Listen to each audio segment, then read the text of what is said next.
자, 요한복음 10장 27절을 다 함께 한 목소리로 읽을 텐데요.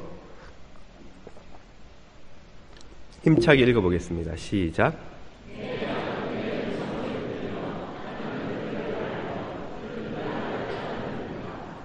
아멘. 2004년 겨울에 제가 한국에서 섬기던 교회에서 이제 떠날 때가 되었다 하는 생각이 제 마음에 강하게 들었습니다. 그러나 어디로 떠나야 할지, 어떻게 가야 할지 어떤 길은 보이지 않는 그런 상태였지만 마음에서는 떠나야 된다 하는 생각이 들었던 것이죠. 그맘때쯤에 저를 사랑하는 분들이 저더러 미국 가서 공부를 좀 하고 오면 어떻겠느냐고 제안을 해주셨습니다. 하지만 또 딱히 길이 열리지 않았기 때문에 한번 기도해 보지요. 생각해 보겠습니다. 그리고는 그냥 잊어버렸었습니다. 그리고 한 1년 반이 지났는데요. LA에 있는 한 친구가 제게 전화를 해서는 LA 영락교회 청년부를 섬기러 미국으로 건너오지 않겠느냐고 그런 제안을 하였습니다. 그 친구가 제안은 했지만 그 친구가 결정할 문제는 또 아니었기 때문에 그래 길이 열리면 보자 그렇게 친구 목사에게 이야기를 하고 전화를 끊고는 제가 하나님께 그런 기도를 드렸습니다. 주님, 이것이 주님의 인도하심입니까? 제가 미국으로 건너가는 것이 주님의 이끄심이라면 길을 열어주십시오. 그렇게 기도를 마치고 그 전화를 받고 나서 한 달 반 정도 기간 동안 모든 일들이 일사천리로 진행이 되어서 딱 한 달 반 후에 제가 아내와 아이와 함께 LA 국제공항에 발을 디디게 되었습니다. 그렇게 시작된 미국 생활이 LA에서 3년 영락교회를 섬기다가 3년 후에 어느 교회에 청빙을 받게 되었는데요. 그 교회로 가는 것이 주님의 강한 인도하심이라는 확신이 들어서 제가 가기로 했습니다. 그래서 온 교회가 뉴저지 장로교회입니다. 5년 전만 해도 저는 제가 뉴저지에서 목회할 줄은 또 미국에서 살게 될 줄은 꿈에도 꿈꾸지 않았는데 5년 후에는 제가 여러분과 함께 교회를 섬기며 말씀을 전하는 이런 복을 누리고 있는 것입니다. 제가 미국으로 건너올 때 하나님께서 나를 인도하시는구나 라고 확신할 수 있었던 이유는 제 마음에 든 그 생각과 교회를 떠나야겠고 새로운 길을 가야 하겠다는 그 도전과 주변 사람들의 권유와 그리고 환경이 모두 한 길을 가리키고 있었기 때문입니다. 모두가 날더러 이 미국 생활을 시작하도록 당기고 미는 것 같은 그런 생각, 확신을 갖게 되어서 하나님의 인도하심을 믿고 미국으로 건너오게 된 것이죠. 여러 가지 상황과 빛이 한 가지 점에서 수렴되면서 한 길을 비추는 것, 이것은 하나님의 뜻을 구분하는 데 있어서 아주 중요한 원리입니다. 오늘 설교는 하나님의 음성 듣기라는 시리즈 설교의 3번째 시간인데요. 첫 주에서는 왜 못 듣는가 하는 주제를 다루었고 2번째 주에서는 어떻게 듣는가 하는 주제를 다루었다면 오늘은 어떻게 구분하는가 하는 주제를 다루려고 합니다. 우리의 마음속에 스크린이 있어서 그 스크린에 하나님의 음성이 이미지로 떠오른다고 제가 지난주에 말씀을 드렸지요. 그 이미지를 주목함으로써 하나님의 음성을 들을 수 있다고 말씀드렸는데 문제는 그 마음의 스크린에 떠오르는 이미지가 모두 하나님께로부터 오는 것은 아니라는 것에 있습니다. 어떤 것은 하나님께로부터 오지만 하나님께로부터 오지 않은 것도 많은데 그 중에서 어떻게 하나님의 음성을 골라내어 듣고 순종의 길을 갈 수 있느냐, 어떻게 구분하느냐 하는 문제를 오늘 다루려고 하는 것입니다. 먼저 우리가 이해해야 할 것은 우리 마음에 떠오르는 생각들의 출처가 다양하다는 것입니다. 그것은 크게 한 3가지로 나누어 볼 수가 있는데요. 첫 번째는 우리 스스로가 떠올리는 생각이 마음의 스크린에 새겨집니다. 야고보서 1장 1절에서 14절을 보면 이런 구절이 나오죠. 사람이 시험을 당하는 것은 각각 자기의 욕심에 이끌려서 꿰매 빠지기 때문입니다. 자기의 욕심, 자기 마음 속에서 나오는 욕구, 생각, 이미지들이 있다는 것이죠. 두 번째는 우리가 가장 듣고 싶어 하는 것인데 하나님께서 주시는 이미지입니다. 마태복음 16장 16절, 17절을 보시면 예수님이 제자들에게 너희는 나를 누구라고 하느냐 물으신 후에 제자들이 보이는 반응이 이렇게 나옵니다. 베드로가 대답하여 이르되 주는 그리스도시요 살아계신 하나님의 아들이시니이다. 이 훌륭한 대답을 하자 예수께서 대답하여 이르시되 바요나 시몬아 내가 복이 있도다. 이를 너에게 알게 하니는 혈육이 아니요 하늘에 계신 내 아버지시니라. 하나님이 베드로에게 알려주셨다는 말이죠. 그러나 베드로가 언제 변화산이나 호렙산 같은 데 올라가서 하나님으로부터 음성을 들은 적이 있습니까? 꿈에 하나님이 나타나셔서 저 예수라는 랍비가 하나님의 아들이다 라고 가르쳐 주신 적이 있냐는 것이죠. 그 어떤 경험도 없는데 언제 하나님이 베드로에게 알려주셨다는 말입니까? 베드로가 예수님의 생애와 사역을 지켜보면서 그 마음에 그런 생각이 떠오른 것입니다. 이 무리를 걷고 죽은 자를 살리는 이분이야말로 하나님의 아들이 아닐까? 그렇지 않고서 어떻게 이런 일을 할 수 있단 말인가? 라고 베드로가 스스로 생각한 것처럼 알고 있지만 예수님은 정확히 그것이 베드로 스스로의 생각이 아니라 성령님이 그의 마음속에 띄워준 생각이라는 것을 지적하신 것이죠. 성령님이 띄워준 생각을 베드로는 그 출처가 하나님이라는 것도 모른 채 자기가 깨달은 것처럼 생각하고 예수님 앞에서 고백하고 있었던 것입니다. 세 번째 출처는 마귀, 사탄입니다. 방금 이 구절의 후반부로 넘어가 보면 6장 22절, 23절에서 예수님께서 십자가를 지시겠다 하는 예언을 하신 이후에 베드로의 반응이 또 나옵니다. 베드로가 그 말을, 그 예수님의 예언을 듣고 예수를 붙들고 항변하여, 다른 성경에는 비난하여 라고 나옵니다. 항변하여 이르되 주여 그리 마옵소서. 이 일이 결코 주에게 미치지 아니하리이다. 절대 십자가 지시면 안 됩니다 하는 뜻이죠. 왜요? 그렇게 되면 자기가 기대했던 모든 꿈이 다 날아가 버리기 때문이죠. 이에 예수께서 돌이키시며 베드로에게 이르시되 사탄아 내 뒤로 물러가라. 너는 나를 넘어지게 하는 자로다. 내가 하나님의 일을 생각하지 아니하고 도리어 사람의 일을 생각하는도다 하시고. 예수님은 베드로를 사탄이라고 부르셨습니다. 이 말은 베드로 자체가 사탄이라는 말인가요? 그렇다면 예수님이 사탄을 제자로 데리고 다니셨다는 말도 안 되는 상황이 벌어지죠. 그것이 아니라 베드로가 하고 있는 이 말의 출처가 사탄의 생각이라는 말입니다.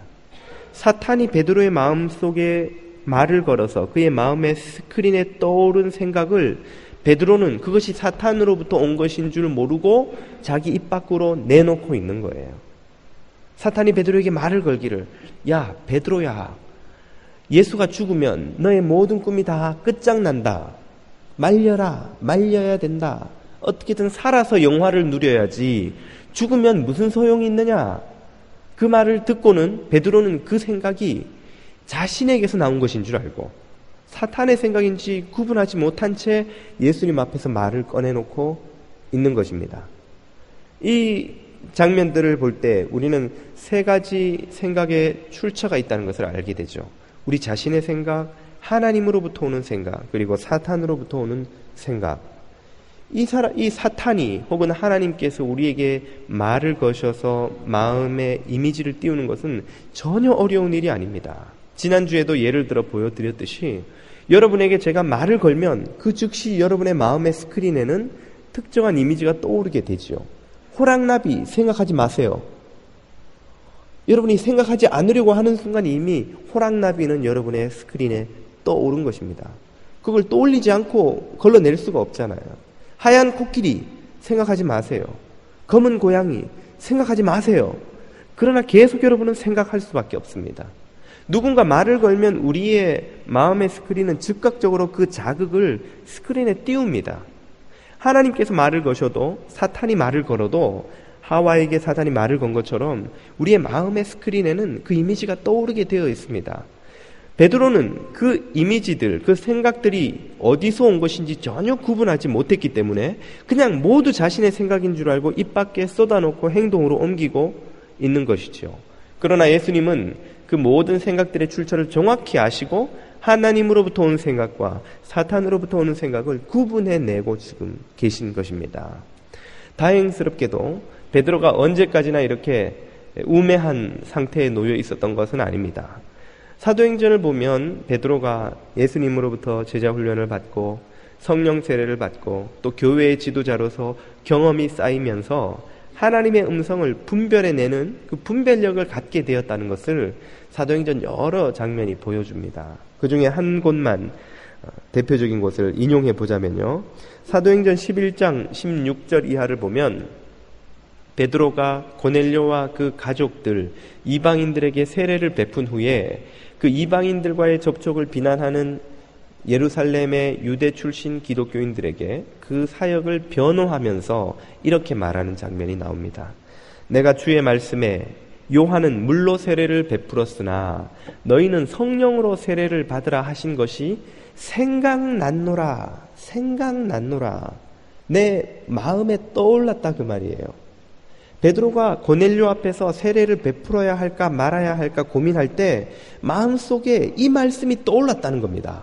무슨 말씀이요? 요한은 물로 세례를 베풀었지만 너희는 성령으로 세례를 받으리라.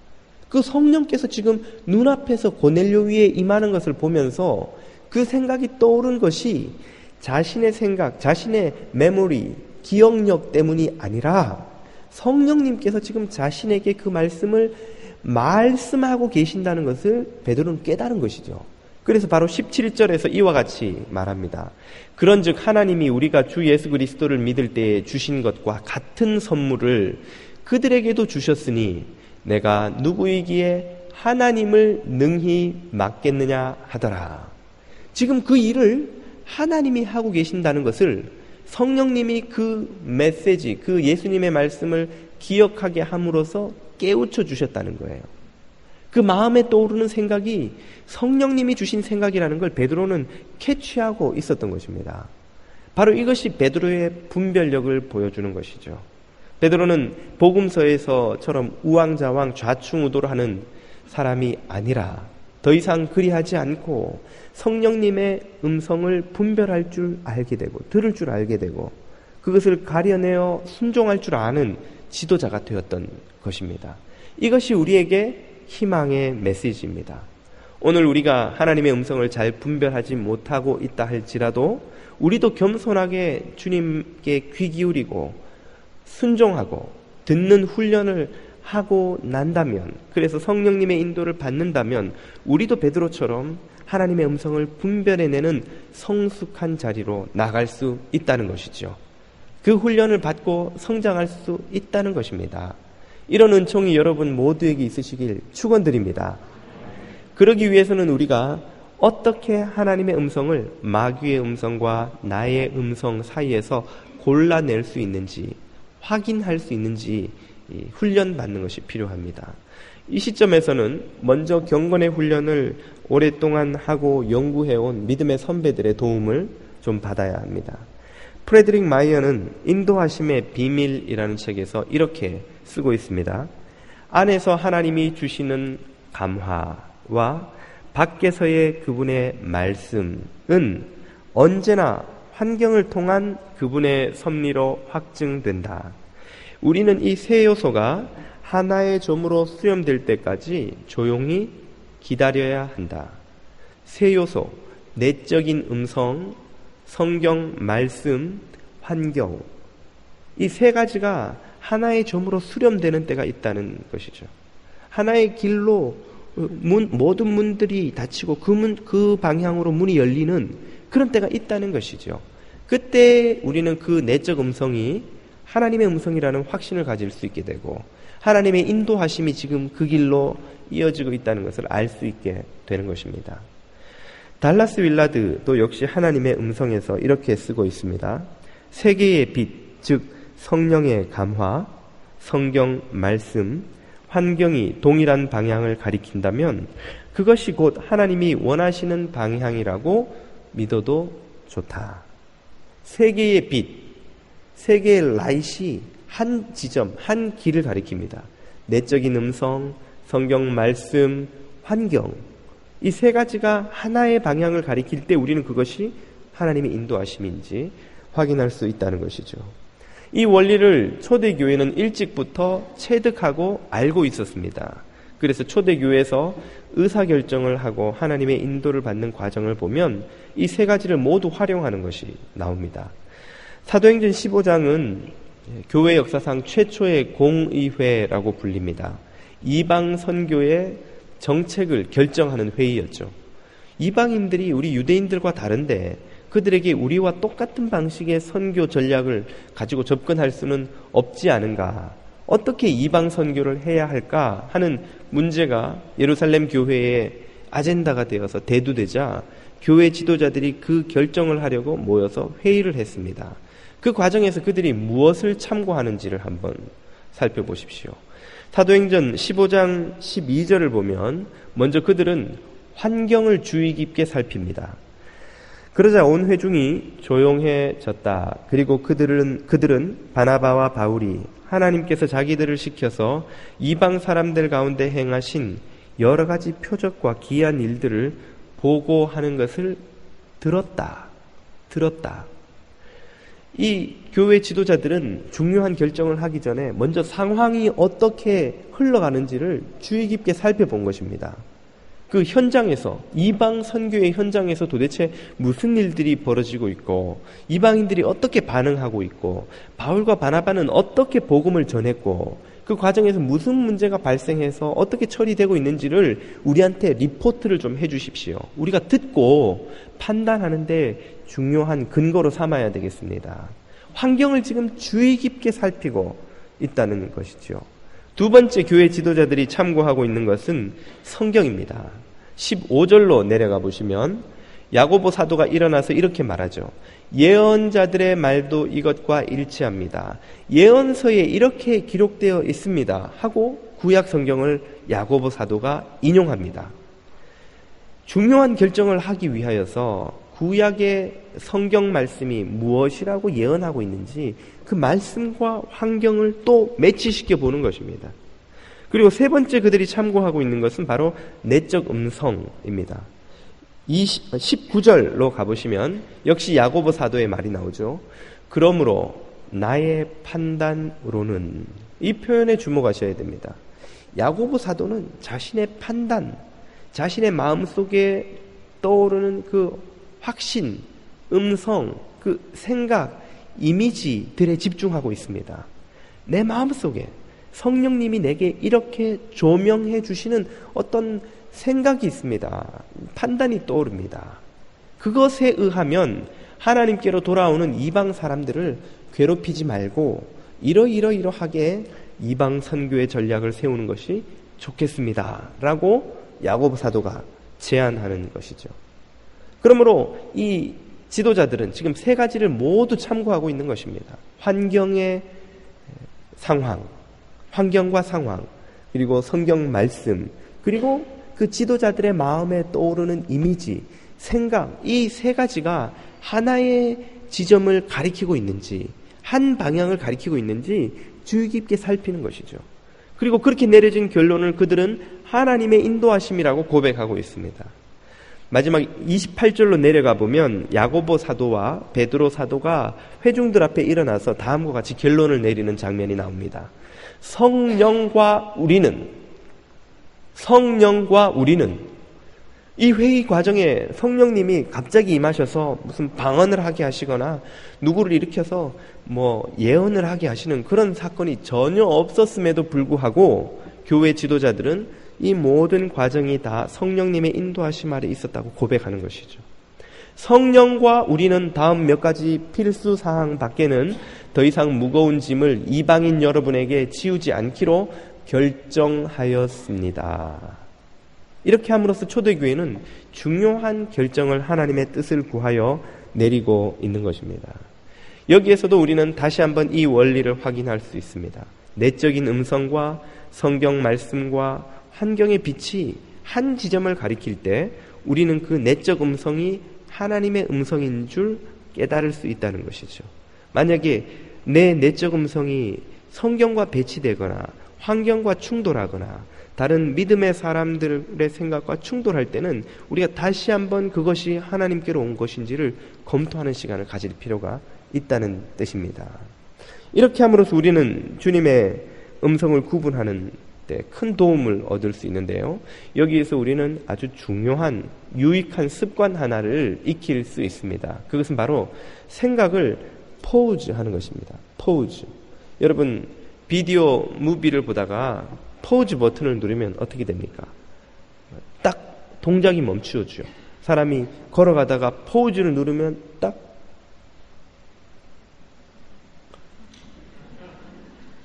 실감 나시지 않습니까? 이렇게 멈추는 것이에요. 우리의 생각을 포우즈 하는 것이 얼마나 유익하고 필요한지 모릅니다. 우리 마음속에 부정적인 생각들이 막 솟구칠 때가 있죠. 불만, 불평, 원망, 비방, 조롱, 탓하고 누군가를 험담하고 싶고 욕을 하고 싶고 저런 인간을 그냥 두면 안 된다고 저주의 말을 쏟아놓고 싶을 때 우리는 너무나 자주 아무 생각 없이 그것을 생각하고 말하고 때로는 행동으로도 옮기지요. 바로 그때 포우즈 버튼을 누르라는 것입니다. 그리고 이 생각의 출처가 어디인지를 주의 깊게 살펴보라는 것이죠. 이 습관만 들여도 성령님을 마음에 모신 성도들은 대부분의 마귀의 생각을 쉽게 걸러낼 수가 있습니다. 대단히 많은 경우 우리가 경건함에 이르는데 실패하는 이유는 마귀가 주는 생각을 무비판적으로 떠오르는 대로 다 말하고 다 행동하고 다 생각하고 있기 때문에 그런 것이죠. 그러므로 말씀드린 것처럼 포우즈, 잠깐 스탑 해보고 이 말이 과연 하나님으로부터 온 말인가 혹은 마귀로부터 온 말인가 내 욕심에서 나온 말인가를 한번 생각해 본다면 우리가 하는 말의 상당한 부분을 걸러낼 수 있게 됩니다. 이것은 우리가 경건함에 이르는 훈련을 하는데 대단히 유익하다고 하겠습니다. 만약에 우리가 포우즈해서 생각을 살펴보았는데 그 생각이 마귀로부터 온 것이 아니면 어떻게 합니까? 이것은 건강하고 긍정적이고 혹은 밝고 좋은 생각이라면 그렇다면 우리가 그 생각을 잠깐 포우즈 시켜놓고 메모를 하는 것이 대단히 유익합니다. 여러분, 메모는 인생을 바꾸는 습관입니다. 대부분의 발견, 인류의 위대한 진보는 메모하는 사람들에 의해서 성취된 것입니다. 메모를 하면 우리들의 생각이 아주 구체화가 됩니다. 이 메모하는 사람들은 엄청난 인생의 성장을 경험할 수 있습니다. 메모 혹은 일기, 이것이 얼마나 큰 유익이 있는지 모릅니다. 제가 당회원들, 우리 장로님들하고 제자 훈련을 하는데 그 미션 중에 하나가 매주 설교를 요약해 오는 것이죠. 설교 말씀을 듣고 그냥 흘려버리지 말고 요약하라는 겁니다. 듣고 정리하라는 거예요. 그렇게 정리하면서 주님이 내게 주시는 말씀을 다시 한번 기록해보고 내 언어로 바꾸어보고 그렇게 함으로써 우리는 생생하게 주님의 음성을 듣고 주님과 교제하는 유익을 얻을 수 있는 것입니다. 주일 예배뿐 아니라 여러분이 어떤 모임, 어떤 자리를 가더라도 항상 메모하는 습관을 들이신다면 대단히 큰 삶의 유익과 경건 생활의 유익을 얻으실 수가 있습니다. 그렇게 메모를 하고 이 생각이 하나님께로부터 온 생각이 아닐까 하는 생각이 든다면 그것을 믿음의 사람들과 나누어 보는 것도 대단히 유익합니다. 김 집사, 내가 이런 생각이 들어서 한번 적어봤는데 김 집사 생각은 어때? 이게 정말 하나님이 주시는 생각일까? 그리고 환경의 빛이 그 생각을 지지하고 있는지 혹은 그 생각의 길을 열어주고 있는지 아니면 혹은 반대로 거스르고 있는지를 주의 깊게 살펴보는 것이 또한 필요합니다. 그렇게 하면서 하나님, 이 생각이 주님으로부터 온 것이 아닙니까? 주님께서 제게 하시는 말씀이 아닌가요? 라고 하나님께 묻는 기도를 시작할 필요가 있는 것이죠.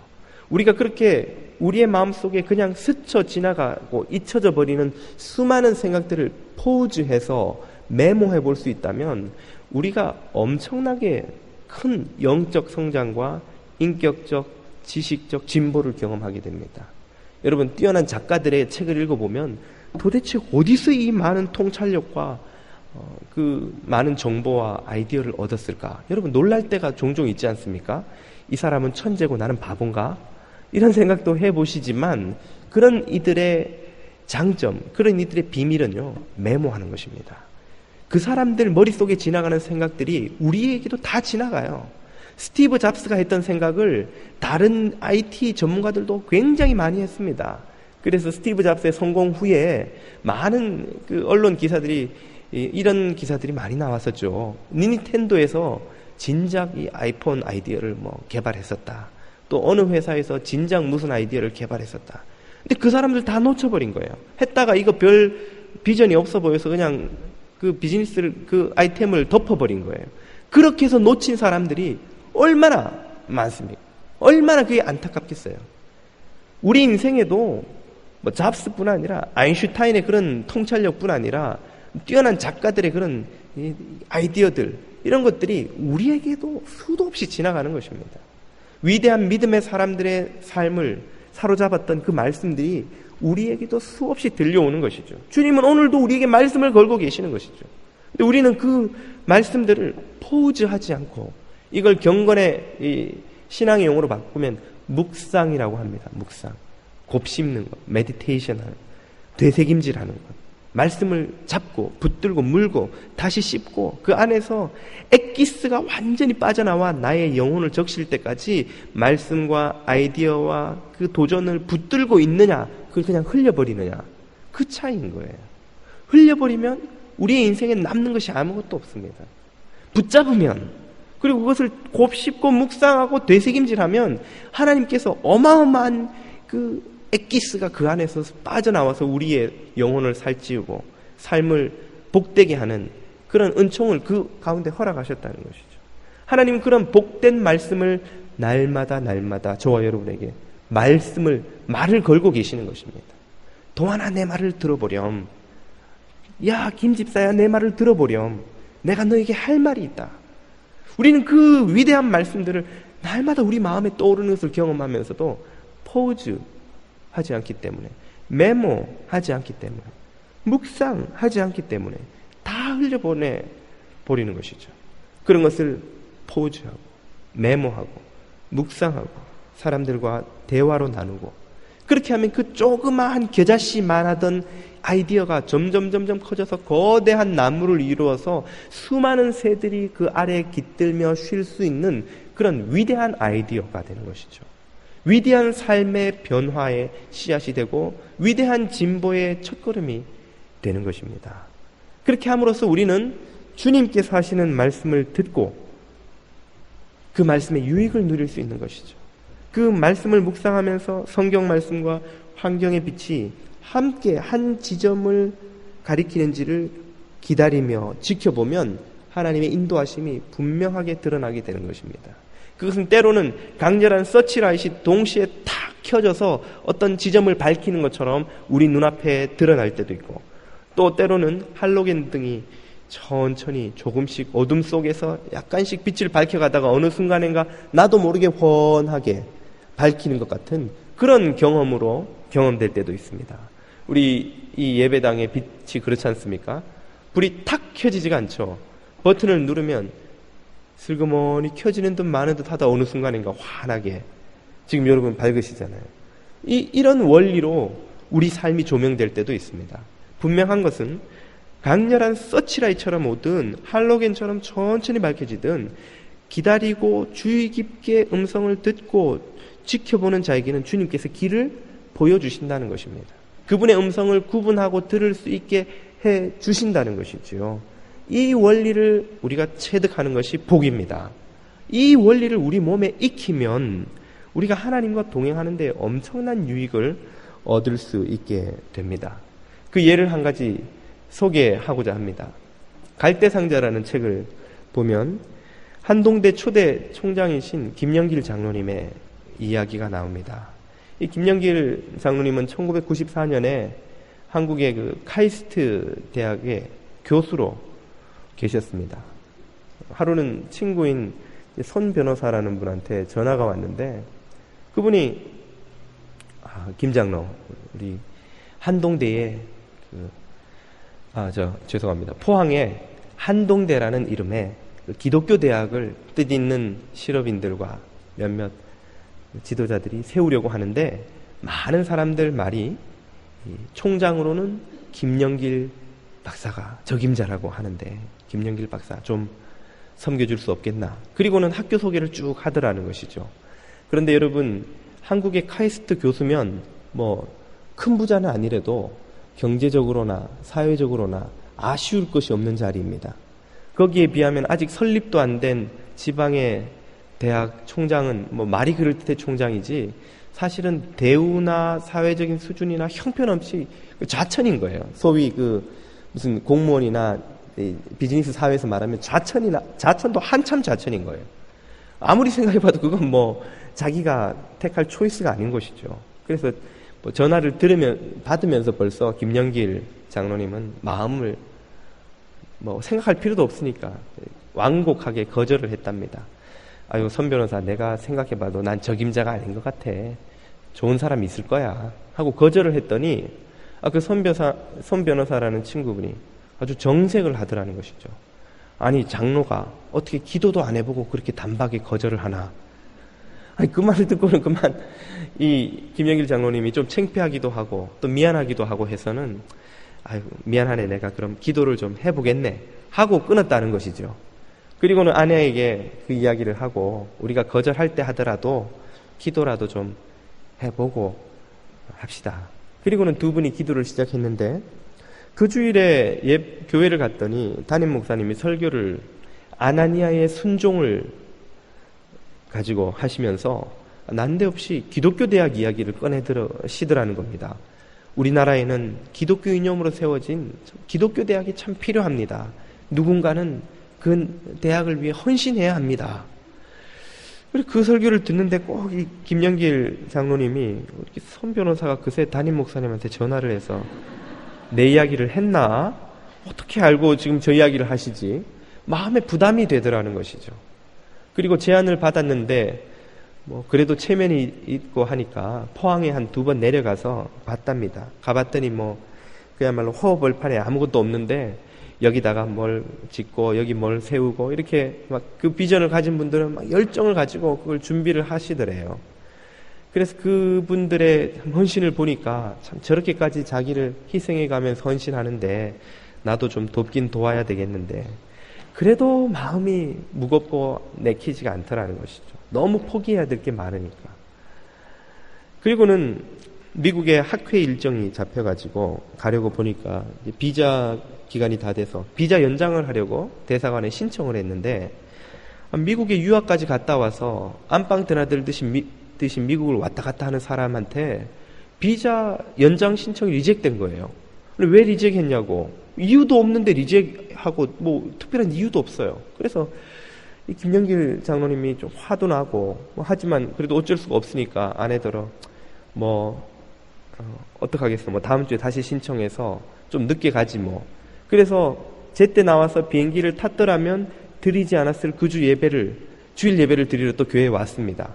근데 그 예배 시간에 담임 목사님이 또 이번에는 아브라함의 설교를 하시면서 여러분의 본토 친척 아비집을 떠나 주님이 가라고 하시는 곳으로 가십시오. 왜 안 가고 망설이십니까? 하나님이 순종하는 자에게는 축복의 약속을 주셨는데 왜 주저하고 계십니까? 그렇게 설교를 하시더라는 겁니다. 근데 그 설교가 이 김영길 장로님과 그 사모님께는 꼭 자기 자신 앞에 주님이 서셔서 너 왜 안 가고 있냐? 너 왜 망설이냐? 그런 음성으로 들리더라는 것이죠. 그래서 두 분이 설교를 듣다가 손수건을 꺼내서 눈물을 펑펑 흘리면서 회개 기도를 했답니다. 그랬더니 옆에 있던 한 신앙 교우가 아이고 장로님 댁에 무슨 우환이 있습니까? 그리고 묻는데 뭐라고 말도 못하고 집으로 돌아와서는 두 분이 손을 잡고 그렇게 기도를 했답니다. 주님 가라고 하시는데 주님이 말씀하시는데 이렇게 오래 망설여서 정말 죄송합니다. 주님 말씀 듣고 제가 가겠습니다. 그렇게 해서 이 두 분이 그 모든 그들이 누리던 기득권과, 기득권이라는 표현이 좀 이상하고요, 득권과 좋은 것들을 다 내려놓고 그 아무것도 보장되지 않은 오로지 고생과 헌신과 희생만이 기다리고 있는 그 한동대를 설립하는데 투신하기 위해서 포항으로 내려갔다는 것이죠. 그 이야기가 갈대상자라는 책에 잘 나와 있습니다. 그분이 그렇게 헌신하지 않았다면 우리는 한동대 1회 졸업생인 탁월한 사역자 김도일 목사님과 함께 교회를 섬기는 복을 누리지 못했을 것이 아닙니까? 여러분 감사하셔야 됩니다. 김도일 목사님이 우리와 함께 있어주는 것만 해도 우린 복이에요. 한동대 1회 졸업생. 김영길 장로님이 하나님의 음성을 확신할 수 있었던 이유는 무엇입니까? 성경 말씀과 환경과 믿음의 사람들의 권유가 그의 마음의 내적인 울림과 일치하고 있기 때문인 것이죠. 성령님이 계속 그 마음에 말씀하시는 것을 그분이 의식하였고 들었는데 그걸 거절할 수가 없으니까 그 길을 결국 가게 된 것입니다. 이것은 오늘날 우리에게도 똑같이 적용되는 원리입니다. 하나님은 오늘날에도 저와 여러분에게 날마다 이 세 가지 방법을 사용하셔서 말씀하고 계십니다. 성경을 통하여 말씀하십니다. 환경을 통하여 말씀하십니다. 그리고 우리의 내적 음성으로 마음의 스크린에 말씀하셔서 말을 거셔서 우리가 하나님의 거룩한 생각을, 하나님 나라의 꿈을 꾸도록 우리에게 말씀하고 계신다는 것이죠. 우리가 만약 그 음성에 귀 기울이고 훈련하여 듣고 순종하는 그 습관을 들일 수만 있다면 우리 인생이 위대하게 변할 것입니다. 우리의 주님 나라 섬기는 사역이 위대하게 바뀔 것입니다. 그리고 하나님의 꿈이 우리의 삶을 통해, 사역을 통해 이루어지게 될 것입니다. 이런 복이 여러분 안에 있기를 축원드립니다.